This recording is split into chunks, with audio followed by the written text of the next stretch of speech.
अल्लाह के अलावा किसी से डरना छोड़ दें, गैर का खौफ दिल से निकाल दें, खौफ निकाल दें, अपनी जिंदगी में गैर का खौफ निकाल दें, निकाल फेंके आप अमीरों का खौफ, निकाल फेंके दुनिया क्या कहेगी।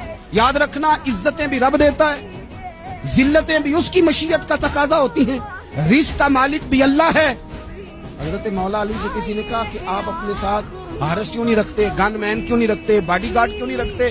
तो हजरत अली फरमाने लगे, मौत सबसे बड़ी मुआफज है, वक्त से पहले आती नहीं, आ सकती नहीं। आप गैर का खौफ निकाल बाहर फेंके। एक जुमला मैदान करबला में इमाम हुसैन ने कहा था, एक जुमला, और वो जुमला इतना ताकतवर है कि अगर सोने के पानी से लिखा जाए, हीरों से तोला जाए, तो ये सारी चीजें कमजोर पड़ जाए। इमाम अली मकाम मैदान करबला में जब घोड़े पे सवार हुए, अल्लाह अकबर कह के मैदान में आए, और आपने यजीदियों से कहा कि तुम जालिम हो, जाबिर हो,